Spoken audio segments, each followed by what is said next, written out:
आज बनाने वाला हूँ मैं एक खतरनाक सा netherite God armour in Minecraft hardcore, जो कि मेरे हार्डकोर की जर्नी में बहुत ज्यादा हेल्प करेगा। और इसी वीडियो को रिकॉर्ड करते हुए एक बार मैं गिर जाता हूँ लावा पूल के अंदर, तो क्या वहां से मैं बच पाऊंगा, ये तो वीडियो में ही पता चलेगा। So guys, welcome to the third episode of Minecraft hardcore survival series. तो जैसा कि तुम लोगों को याद होगा, पिछले वाले एपिसोड में मैंने बनाया था ये आयरन फार्म, और बहुत सारी ट्रेडिंग करने के बाद विलेजेस से मैंने ले लिया था एक पूरा डायमंड का आर्मर और सारे डायमंड के टूल्स, डायमंड हो को छोड़ के, क्योंकि उसका कोई भी काम नहीं होता। तो आज मुझे इसी पूरे डायमंड के आर्मर को कन्वर्ट करना है एक नेदरराइट के आर्मर में, और इसमें लगानी गोल्ड लेवल इंचेंटमेंट, जिससे मैं बन जाऊंगा ओवर पावर्ड और कोई भी मॉब मुझे इतनी आसानी से नहीं मार सकता। तो मेरा प्लान ये है कि सबसे पहले मैं अपने पूरे आर्मर पर लगा लूं अच्छी अच्छी इंचेंटमेंट, क्योंकि अगर मैं एक बार इसको नेदरराइट में कन्वर्ट कर दूं तो थोड़ा सा ज्यादा एक्सपी लग जाए इस पे इंचेंटमेंट लगाने में। तो इसलिए पूरे डायमंड के आर्मर पे अच्छी अच्छी इंचेंटमेंट्स लगाऊंगा, फिर इसको कन्वर्ट कर दूंगा नेदरराइट के आर्मर में। सबसे पहले ले लेता हूँ भाई अपने लिए खाना, क्योंकि पेट पूजा जरूरी है। वो भाई मेरे पास सारे एमरल्ड्स भी खत्म हो गए। पिछले वाले एपिसोड में तो बहुत सारे एमरल्ड्स कलेक्ट किए थे, अब मतलब फिर से एमरल्ड्स लेने पड़ेंगे। तो मेरे पास बहुत सारी आयरन तो है और आयरन फार्म भी इतने अच्छी तरीके से काम कर रहा है। तो पहले इन सारे विलेजर्स को भर भर के आयरन दे देता हूँ। मैंने इनकी पूरी एमरल्ड की पेटी खाली कर दी थी पिछले वाले एपिसोड में, लेकिन जितनी भी आयरन में ये एमरल्ड्स दे रहे हैं मुझे तो देने ही पड़ेगा, क्योंकि मेरे पास इतने ज्यादा विलेजर्स भी नहीं है। इस वाले एपिसोड में थोड़े से विलेजर्स भी बढ़ा दूंगा जो आयरन लेते हूँ। चलो फाइनली बहुत सारे एमरल्ड हो गए, तो अब इनसे ले लेता हूँ कुक्ड पर्क चॉप। एक सेकंड रुको, एक काम करता हूँ ना, डायरेक्ट फार्मर से गोल्डन कैरेट्स ले लेता हूँ, वो तो और ज्यादा बढ़िया होते हैं कुक्ड पर्क चॉप से भी। तो सबसे पहले इससे थोड़ी सी ट्रेडिंग करनी पड़ेगी, जिससे इसका लेवल हो जाए मैक्स, और फिर ये मुझे देगा गोल्डन कैरेट्स। अरे ये तो रैम कर गया। फाइनली गाइस, अपना फार्मर मैक्स लेवल पे आ गया और शायद ये अब कैरेट्स भी देने लग गया होगा। चलो फाइनली अब ये कैरेट्स भी दे रहा है, तो इससे थोड़ी सी गोल्डन कैरेट्स ले लेता हूँ। अबे यार, फिर से खत्म हो गए एमरल्ड्स। अब थोड़ी सी आयरन की ट्रेडिंग कर लेता हूँ, जिससे और एमरल्ड्स मिल जाए। अब ले लेता हूँ इससे गोल्डन कैरेट्स। अबे इसकी भी ट्रेड खाली हो गई। चलो कोई बात नहीं, अभी के लिए तो इनफ कैरेट्स हो गई हैं। अब अपने काम पे लग जाता हूँ। तो गाइस, मैं सोच रहा हूँ सबसे पहले अपने लिए बना लेता हूँ एक इंचेंटमेंट टेबल, क्योंकि उससे एक ही बारी में बहुत सारी अलग अलग इंचेंटमेंट्स मिल जाती हैं। तो अपने पास लावा तो है, इसको कन्वर्ट कर देता हूँ ऑब्सीडियन में और इसको तोड़ लेता हूँ। ऐसा करता हूँ, एक विलेजर को बना देता हूँ लाइब्रेरियन, और उससे ले लूंगा बहुत सारे बुक शेल्फ, जिससे अपना कंप्लीट कर दूंगा मैं पूरा इंचेंटमेंट टेबल। चलो ये बन गया लाइब्रेरियन, और इससे ले लेते हैं बुक शेल्फ। और अब बना लेता हूँ एक इंचेंटमेंट टेबल। तो ये बुक रख दी, और यहाँ पे डायमंड्स भी रख दिए, और ये रख दिए ऑब्सीडियन, और इससे बन गई एक इंचेंटमेंट टेबल। गाइस, अभी मैं विलेजर से ट्रेडिंग कर रहा था, जिससे मुझे एमरल्ड्स मिल जाए, और लाइब्रेरियन से फिर मैं ले सकूं बहुत सारे बुक शेल्फ, जिससे इंचेंटमेंट टेबल कंप्लीट हो जाए। तो अभी मेरे दिमाग में आया कि मेरे पास कोई एक्सपी फार्म नहीं है, और मेरे पास इतनी ज्यादा एक्सपी भी नहीं है। तो मैं अपने टूल्स और आर्मर पर इतनी बड़े बड़े इंचेंटमेंट्स कैसे लगाऊंगा, क्योंकि एक बार में तो तगड़ी तगड़ी इंचेंटमेंट मिल नहीं जाती। तो इसलिए मैं बना रहा हूँ लेक्टन्स, और उनसे बना दूंगा विलेजर्स को लाइब्रेरियन। तो जब मैं उनको एक बार लाइब्रेरियन बना दूंगा तो अच्छी अच्छी इंचेंटमेंट्स की बुक तो मिल ही जाएंगी मुझे। अब ऐसा करता हूँ, ये जो विलेजर्स का एरिया है, इसी से एडिशनल एक और नया एरिया बना देता हूँ, जहाँ पे बस लाइब्रेरियन को रखूंगा। वैसे वो बहुत ज्यादा छोटी जगह, तो और ज्यादा विलेजर्स आ जाएंगे तो बसाड़ मच जाएगी वहाँ पे। अब गाइस, मैं आ गया हूँ केव के अंदर, क्योंकि मुझे चाहिए कोल, और उस कोल की ट्रेडिंग कर करके मैं बना दूंगा बहुत सारे विलेजर्स को आर्मरर या फिर टूल्समिथ, जो मुझसे आयरन की ट्रेडिंग कर सकें। और वहां से जो मुझे एमरल्ड्स मिलेंगे, उन सारे एमरल्ड से मैं ट्रेडिंग कर लूंगा अलग अलग इंचेंटेड बुक। तो ऐसा करता हूँ, सबसे पहले यहाँ से थोड़ा सा कोल माइन कर लेता हूँ। चलो गाइस, जैसा कि मैंने प्रॉमिस किया था कि मेरे पास जैसे डायमंड का आर्मर आएगा, मैं इस माइनशाफ्ट को एक्सप्लोर करने आ जाऊंगा। तो मैं आ गया हूँ इस माइनशाफ्ट को थोड़ा सा एक्सप्लोर करने। चलो एक माइन कार्ट मिल गई, और इसके अंदर थोड़ा सा लेपिस लसूली, एक नेम टैग, थोड़ा सा आयरन, मतलब ज्यादा कुछ सामान रखा नहीं। मैं तो सोच रहा था डायमंड्स मिल जाए। अब थोड़ा सा और एक्सप्लोर कर लेता हूँ, क्या पता कुछ डायमंड्स मिल जाए। 3 days later. मैं सोच रहा हूँ भाई, उस माइनशाफ्ट में मैं गया ही क्यों, क्योंकि मैं इतनी देर से वहां पे खोज कर रहा था, कुछ तो तगड़ा मिल जाए। कुछ भी नहीं मिला, बेकार माइनशाफ्ट। तो ये देखो, मैंने लाइब्रेरियन के लिए एक छोटा सा एरिया तैयार करके रख दिया। अब यहाँ से कुछ ब्लॉक्स उठा देता हूँ, जिससे लाइब्रेरियंस और बाकी विलेजर्स के अंदर आ जाए, और यहाँ पे लेक्टन भी लगा देता हूँ, जिससे लाइब्रेरियंस आ जाए सारे। यहाँ पे रख देता हूँ एक स्मिथिंग टेबल। और कौन सा विलेजर से जॉब ले रहा है, ये वाला। तो अब इसको दे देता हूँ कोल। अरे ज्यादा कोल नहीं लाया, चलो इससे हो ले लेता हूँ। चलो अब वो आ गया सेकंड लेवल पे, यानी वो मुझसे आयरन की ट्रेडिंग कर सकता है। लेकिन गया कहाँ, चलो ये गया। अब इसको दे देता हूँ आयरन, जिससे मुझे एमरल्ड्स मिल जाएंगे। अब ऐसे ही मैं सारे विलेजर्स को आयरन देता रहूंगा, और बहुत सारे जब मुझ पर एमरल्ड्स आ जाएंगे तो बहुत सारी बुक्स ले लूंगा। तो गाइस, फाइनली बहुत ज्यादा मेहनत के बाद मैंने फालतू विलेजर्स वहाँ वापस भगा दिए, और यहाँ पे सिर्फ लाइब्रेरियन ही बचे हैं अब। तो यहाँ पे टोटल 4 लाइब्रेरियन है, जिसमें से एक वही है जिससे बुक शेल्फ लिए थे, और बाकी 3 से मुझे लेनी है अच्छी अच्छी इंचेंटमेंट्स वाली बुक्स। तो पहले इन विलेजेस से मैं ट्राई करूंगा वो बुक्स लेने की जो कि ज्यादातर आइटम्स पे लग जाए, जैसे प्रोटेक्शन 4, अनब्रेकिंग 3, मेंडिंग और एफिशिएंसी, क्योंकि ये ज्यादातर चीजों पे लग जाती है। तो मेरी प्रायोरिटी इन्हीं बुक्स पर रहेगी। अब बस मुझे क्या करना है, ये बार-बार लेक्टन रखने हैं, फिर चेक करना है कि इन पर कौन सी बुक आई। अगर अच्छी लगेगी तो ठीक है, नहीं लगी तो वापस इन लेक्टन को हटाना है। और ये प्रोसेस मैं इन पर जब तक करूंगा जब तक इन पर कोई अच्छी बुक नहीं आ जाती। Many hours later. चलो ये रख देता हूँ यहाँ पे, और इस बार क्या दे रहे हैं, ये ये दे रहा है silk touch. Silk touch important तो है लेकिन अभी नहीं चाहिए मुझे। चलो ये अनब्रेकिंग दे रहा है भाई, ये वाला काम का विलेजर है क्योंकि अनब्रेकिंग में हर टूल पे और हर आर्मर के पीस पे लगा सकता हूँ, तो ये वाला विलेजर तो बहुत ज्यादा इंपॉर्टेंट है। चलो एक बुक तो हो गई, अब बाकी की 3 बुक और बची। अब गैस ऐसे ही मैं बहुत ज्यादा देर तक यही कर रहा था, उनकी लेक्टन हटा रहा था और बार बार लगा रहा था चेक करने के लिए कि उन पर कोई अच्छी बुक आती है या फिर नहीं आती। और जो बाकी के विलेजर्स है उनसे आयरन की ट्रेडिंग कर रहा था और उसी के बाद मेरे साथ ये हुआ। इस पर क्या है, स्माइट 2। भाई कोई तो एफिशिएंसी, प्रोटेक्शन या फिर मेंडिंग दे दो, इतनी देर हो गई है कुछ भी नहीं दे रहे। अबे ये क्या हुआ? ओ भाई ये विलेजर मेरे लेक्टन खा गया मेरी आंखों के सामने। पक्का ये कोई ग्लिच होगा, जैसे मैंने लेक्टन को उठाऊंगा ना वो लेक्टन मेरे पास वापस आ जाएगा। चलो एक बार इनकी ट्रेड ही चेक कर लेता हूँ।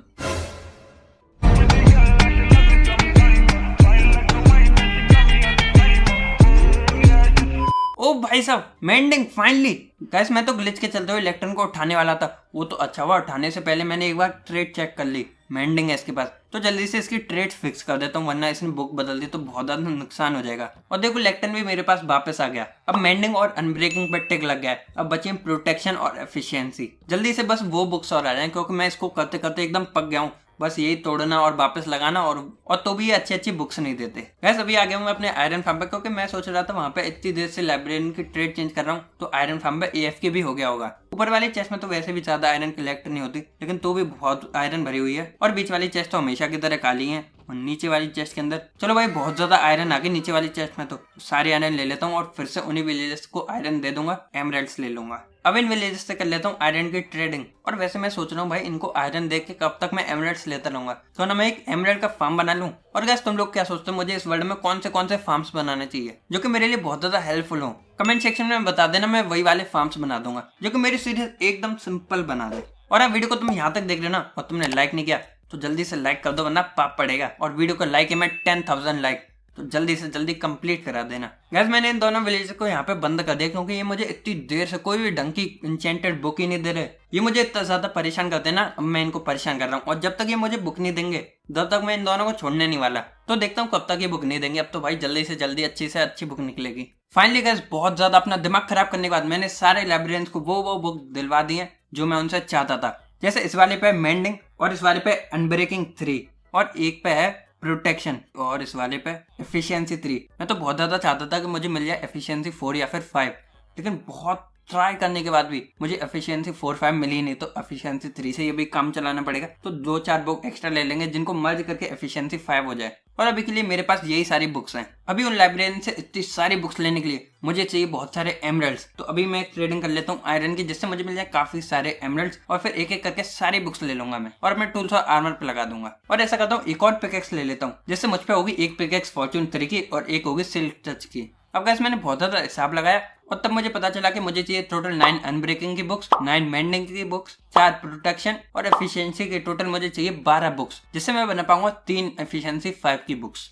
और कौन सी रह गई, और हाँ एक फॉर्च्यून की भी चाहिए। तो इतनी सारी बुक्स मुझे चाहिए। गैस मैंने सारी बुक्स का हिसाब लगा लिया और टोटल मुझे चाहिए पूरे 689 एमराल्ड्स, यानी कि लगभग 11 स्टैक के आसपास मुझे चाहिए एमराल्ड्स, जो कि बहुत ज्यादा है। और वैसे मेरे पास ज्यादा कुछ एमराल्ड्स तो है नहीं, लेकिन मेरे पास काफी सारी आयरन है, तो इसी आयरन को बेच बेच के मैं एमराल्ड्स ले लेता हूँ। तो गैस मेरे पास जितनी आयरन थी वो मैंने दे दी विलेजर्स को और उनसे ले ली मैंने बहुत सारे एमराल्ड्स। तो मेरे पास टोटल हो गए 6.5 स्टैक एमराल्ड्स और अब मुझे चाहिए बस 5 स्टैक एमराल्ड जिनको कलेक्ट करने में बस थोड़ा सा और टाइम लगेगा मुझे। चलो गाइस मैं फिर से आ गया अपने आयरन फार्म में और मेरे हिसाब से इस बार ज्यादा आयरन होनी चाहिए क्योंकि इस बार थोड़ा सा ज्यादा टाइम हो गया AFK होने का। बहुत सारी आयरन भरी है सारी चेस्टों में और नीचे वाली चेस्टों में। ओ भाई साहब काफी सारी आयरन भर चुकी है इनमें। अब इनको दे दूंगा सारे विलेजर्स को तो इससे मुझे पूरे एमराल्ड्स मिल जाएंगे जितने भी मुझे चाहिए। सो गाइस मैंने आयरन की बहुत ज्यादा ट्रेडिंग करी और फाइनली मेरे पास टोटल हो गए 11 स्टैक और 15 एमराल्ड्स, जिससे मुझे जितनी भी बुक्स चाहिए थी वो सारी बुक्स में ले सकता हूँ इन सारे एमराल्ड से। तो ऐसा करता हूँ अब एक एक करके सारी बुक्स ले लेता हूँ इन विलेजर्स से। तो सबसे पहले मुझे चाहिए 9 मेंडिंग की बुक्स अपने सारे आर्मर और टूल्स पर लगाने के लिए, और ऐसे मुझे और भी बहुत सारी बुक्स चाहिए। तो मैं मिलता हूँ उन सारी बुक्स की ट्रेडिंग करने के बाद।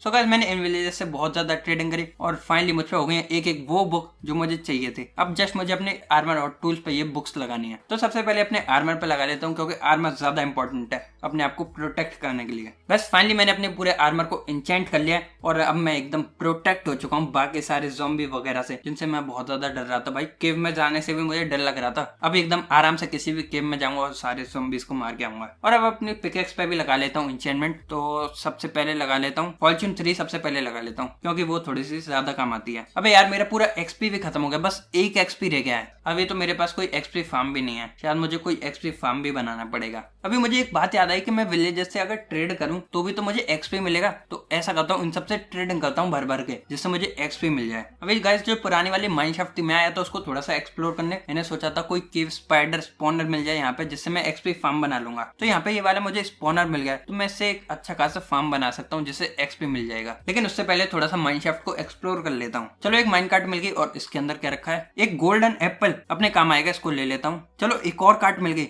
और इसके अंदर फालतू का सामान, इसके अंदर तो फालतू का ही सामान रखा हुआ है। बस यहाँ पे कोई बढ़िया सी लूट मिल जाए तो मजा। ओ भाई बढ़िया सी लूट का नाम लिया और यहाँ पे डायमंड्स मिल गए और इसी के बगल में एक कार्ट भी रखी हुई है। तो सबसे पहले डायमंड्स को माइन कर लेता हूँ। और सबसे अच्छी बात यह है कि मैं अपनी पिकेक्स पे अभी के अभी फॉर्च्यून 3 भी लगा के लाया था। अच्छा हुआ फॉर्च्यून 3 लगाई थी। तो इनको माइन कर लेता हूँ। वो और भी है। ओ भाई टोटल 6 डायमंड्स। चलो भाई सारे माइन कर लिए। और इनसे कितने मिले, पूरे 6 डायमंड से बस 10 डायमंड ही मिले। पता नहीं फॉर्च्यून 3 भी कैसे काम कर रही है। चलो यहाँ पे एक और डायमंड मिल गया, इसको भी माइन कर लेता हूँ। और एक और भाई 2 डायमंड। अब तो किस्मत चमक रही है। 2 डायमंड माइन किए और इनसे 2 ही मिले। पता नहीं फॉर्च्यून 3 क्या काम कर रही है। अब मैं सोच रहा हूँ कि नेदर के अंदर ही चला जाऊँ, वहाँ पे एशियन डेब्रिस की माइनिंग भी कर लूंगा और उसी के साथ जितना भी क्वार्ट्ज मुझे मिलेगा वो भी माइन कर लूंगा, जिससे मुझे काफी सारा एक्सपी मिल जाए। लेकिन मैं एक शील्ड बना लेता हूँ क्योंकि लास्ट टाइम जब मैं वहाँ पे गया था तो मेरे पीछे पिगलिन्स पड़ गए थे। तो क्या पता अभी तक डिस्पन हुए भी है कि वो नहीं हुए, ये तो जाके पता चलेगा। नहीं हुए डिस्पन, और अभी तक तो ये मेरी दुश्मनी भी नहीं भूले। और ये तो नेदर पोर्टल के अंदर चला गया, पहुंच गया होगा ओवरवर्ल्ड में। और भी सब मुझे मारने के लिए आ रहे हैं। अब ये भी जाएंगे ओवरवर्ल्ड में। देख लो मेरा दिमाग कितनी आसानी से सारे दुश्मनों को मैंने भेज दिया ओवरवर्ल्ड। अब वहां जाके आराम से मारूंगा। अब सबसे पहले मुझे जाना पड़ेगा वाई लेवल 14 पे और वहां जाने के बाद मैं करूंगा स्ट्रिप माइन एशियन डेब्रिस की। लेकिन स्ट्रिप माइन में बहुत ज्यादा टाइम लगता है एशियन डेब्रिस मिलने में। पर अभी मुझ पर कोई ऑप्शन भी नहीं, ना तो TNT बना सकता मैं इतनी ज्यादा, क्योंकि उसके लिए बहुत सारा गन पाउडर चाहिए। और बेड्स वाला तरीका भी मैंने बहुत ज्यादा कर लिया तो अब बोरिंग लगता है वो भी तरीका। तो अब स्ट्रिप माइन ही करता हूँ और बहुत सारे एशियन डेब्रिस ढूंढ लेता हूँ। सबसे अच्छी बात यह है कि एशियन डेब्रिस मिले या ना मिले, यहाँ पे क्वार्ट्ज बहुत ज्यादा मिल जाते हैं, जिससे एक्सपी भी बढ़ेगा मेरा और सारे टूल्स भी रिपेयर हो जाएंगे क्योंकि अब उन पर मेंडिंग लग गई है। चलो गाइस फाइनली इस वर्ल्ड का पहला एशियन डेब्रिस मिल गया। इतनी देर तक माइन कर रहा था और यहाँ पे मिला एशियन डेब्रिस पहला। अब इसके आसपास कितने लगे होंगे, काश पूरे 3 लगे हों तो भाई मजा ही आ जाए।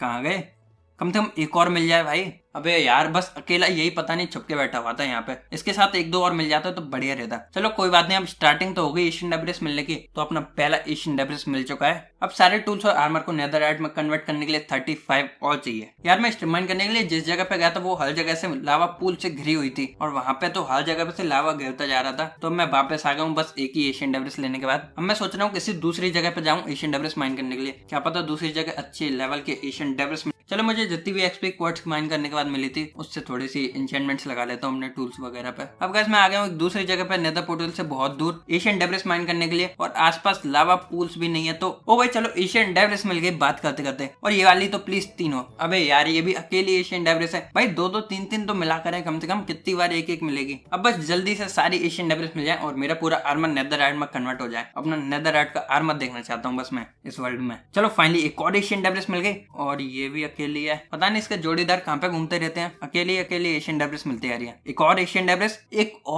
डेब्रिस भाई साहब, 2 एशियन डेब्रिस, मजा ही आ गया। आसपास एक और है क्या, 3 एशियन डेब्रिस हो जाएंगे। चलो भाई जाने से पहले एक बार चेक करना सही रहा। एक और एशियन डेब्रिस मिल गई, टोटल 3 एशियन डेब्रिस हो गई। अब बस मैं चाहता हूँ जल्दी जल्दी सारी एशियन डेब्रिस मिल जाए। अब गाइस एक लंबी माइनिंग ट्रिप करने के बाद वापस आ गया हूँ और जैसा कि मैंने सोचा था उस जगह के आसपास एक भी लावा पूल नहीं होगा, लेकिन पता नहीं कहाँ से लावा आई जा रही थी। तो बस 13 एशियन डेब्रिस ही मैनेज कर पाया मैं कलेक्ट करने के लिए और उसी के साथ साथ मुझे वापस आना पड़ा। और अब मेरे पास टोटल हो गए 14 एशियन डेब्रिस, जो कि बहुत सारी है, लेकिन अभी भी मुझे काफी सारी एशियन डेब्रिस और चाहिए। अब गाइस एक ऐसी जगह मिल जाए जहाँ पे लावा ही ना हो, हाँ नेदर के अंदर ही लावा ना हो, तो मजा ही आ जाए। इतनी आसानी से एशियन डेब्रिस वहां पे कलेक्ट कर लूंगा। ओ भाई ये क्या हो गया अचानक से मेरे साथ। अब यहाँ से क्या मैं बच पाऊंगा, क्योंकि इतनी स्पीड से मैं नीचे गिरा के मैं बहुत नीचे चला गया लावा के अंदर। अब मुझे तो डर लग रहा है कि मैं इस वर्ल्ड में वापस खेल भी पाऊंगा या फिर नहीं खेल पाऊंगा। वो तो सही टाइम पे मैंने स्टॉप कर दिया। अब बस मुझे यहाँ से बाहर निकलना है कैसे भी करके, बस बाहर निकल जाऊँ, कोई जगह मिल जाए। काश जल्दी से ब्लॉक लगा के भाई बाल बच जाऊँ। वो बच पाऊंगा अब ये कि नहीं बच पाऊंगा। अरे यार मुझे पता था कि मैं बच जाऊंगा, थोड़ी सी ओवर एक्टिंग करनी पड़ती है वरना व्यूज जोर जोर से बोल के लोगों को स्कीमें बता दे। चलो यहाँ से थोड़े से बोन के ब्लॉक्स भी कलेक्ट कर लेता हूँ। मुझे तो उस घास पे हंसी आ रही है, इतनी देर से वो मुझ पर अटैक किए जा रही है और मैं तो अंदाजों ने एकदम बोन के ब्लॉक्स कलेक्ट करे जा रहा हूँ। वो भी पता नहीं क्या सोच रही होगी। अब मैंने स्टार्ट कर दिया थर्ड माइनिंग ट्रिप और इसमें मुझे सारे एशियन डेब्रिस लेके जाने हैं, जिससे मैं अपना पूरा आर्मर और टूल्स कलेक्ट करके जाऊंगा। और जब तक मैं सारे एशियन डेब्रिस नहीं ले लेता तब तक मैं वापस नहीं जाऊंगा ओवरवर्ल्ड में। पक्का लेके जाऊंगा सारे एशियन डेब्रिस। चलो एक एशियन डेब्रिस मिल गया और इसके आसपास एक भी एशियन डेब्रिस नहीं है। एक और मिल गया और इसके आसपास भी नहीं है कोई। एक और मिल गया और इसको माइन कर लेता हूँ और एक और मिल गया। चलो भाई फाइनली, अरे तीन एशियन डेब्रिस मिल गए। चलो भाई इतनी देर बाद कम से कम 3 एशियन डेब्रिस एक साथ मिल गए। अब ऐसे एक एक करके बस मैं सारे एशियन डेब्रिस कलेक्ट कर लेता हूँ जल्दी से और फिर वापस चलता हूँ ओवरवर्ल्ड के अंदर। चलो एशियन डेब्रिस मिल गया और काश एक और एशियन डेब्रिस हो तो मेरा काम पूरा कंप्लीट हो जाएगा। अब मेरे हिसाब से मुझ पर सारे एशियन डेब्रिस हो गए जितने मुझे चाहिए थे टूल्स और आर्मर को कन्वर्ट करने के लिए। अब वापस जल्दी से मैं चलता हूँ ओवरवर्ल्ड के अंदर। यहाँ पे नेदर के अंदर रहते तो मैं एकदम पक गया हूँ। अब जल्दी से वापस चलता हूँ। वैसे एशियन डेब्रिस की माइनिंग करते करते मुझ पर काफी सारे क्वार्ट्ज हो गए हैं, तो इन क्वार्ट्ज के बना लेता हूँ मैं क्वार्ट्ज के ब्लॉक, जिससे मेरी बहुत ज्यादा जगह खाली हो जाए। इन सारे एशियन डेब्रिस को रख देता हूँ स्मेल्ट करने के लिए ब्लास्ट फर्नेस के अंदर, जिससे जल्दी से स्मेल्ट हो जाए। और गाइस फाइनली टाइम आ गया अपने पूरे आर्मर को नेदरराइट में कन्वर्ट करने का। अरे नेदरराइट के इंगट बनाना तो भूल ही गया। अब टाइम आ चुका है नेदरराइट के स्क्रैप को नेदरराइट के इंगट में कन्वर्ट करने का। और फाइनली बन चुके हैं 8 नेदरराइट के इंगट। मेरे हिसाब से तो 9 नेदरराइट के इंगट होने चाहिए थे। हिसाब में कहीं दिक्कत हो गई गाइस, वरना मेरे हिसाब से तो 9 नेदरराइट के इंगट होने चाहिए थे। चलो कोई बात नहीं, ये सब मैंने जानबूझ के किया है। तो जो मेरी सिल्क टच की डायमंड पिकेक्स है मैं उसको नेदरराइट में कन्वर्ट नहीं करूंगा, तो इससे आराम से पता चल जाएगा कौन सी फॉर्च्यून वाली और कौन सी सिल्क टच वाली। करी ना मैंने दिमाग की बात। तो चलो गाइस फाइनली मैं अपने पूरे आर्मर को कन्वर्ट कर लेता हूँ नेदरराइट के आर्मर के अंदर। कवर मी इन डेब्रिस, ये वाला अचीवमेंट भी मिल गया और अपने सारे टूल्स को भी कन्वर्ट कर लेता हूँ। और गाइस फाइनली इस आर्मर को पहन लेता हूँ। और गाइस देखो कितना ज्यादा बढ़िया लग रहा हूँ मैं। डायमंड के आर्मर के टाइम भी यही बोल रहा था। और अभी मुझे आर्मर मिल गया तो मुझे बहुत ज्यादा पावरफुल फील हो रहा है। तो अभी मेरा मन नहीं कर रहा वीडियो एंड करने का, तो मैं सोच रहा हूँ एक नेदर फोर्ट्रेस भी ढूंढ लूँ वीडियो को एंड करने से पहले, जहाँ से थोड़ी सी ब्लेज रॉड लेके आ जाऊंगा। और अब जल्दी से चल के ढूंढ लेता हूँ एक नेदर फोर्ट्रेस। मैं बस इतना चाहता हूँ कि मेरे पोर्टल के पास में ही हो कोई नेदर फोर्ट्रेस, और पोर्टल के पास में हो तो मजा ही आ जाएगा भाई। चलो बस फाइनली मुझे नेदर पोर्टल मिल गया और यकीन नहीं करोगे ये मेरे पोर्टल से बस 200 या 300 ब्लॉक ही दूर होगा। भाई साहब मजा आ गया, इतनी पास में ही है एक नेदर पोर्टल। यहाँ तो कभी भी आ जाया करूंगा, ये मेरे पोर्टल के इतना पास है। अब जल्दी से चलता हूँ नेदर फोर्ट्रेस के अंदर। अब यहाँ पे बस ब्लेज स्पॉनर ढूंढना है और वहाँ पे जितने भी ब्लेज हो उन सबको मार के ब्लेज रॉड कलेक्ट करनी है। ओ भाई देखो वेदर स्केलेटन आ रहे हैं अटैक करने के लिए, और देखो मेरी कितनी कम हेल्थ जा रही है। उनका इफेक्ट भी लगा हुआ है, वो मार भी रहे हैं तो भी हेल्थ ही नहीं जा रही मेरी। और एक एक दो शॉट में ही सबको मारे जा रहा हूँ मैं। और सामने इतनी सारी ब्लेजेस भी हैं तो सबको एक एक करके मार देता हूँ।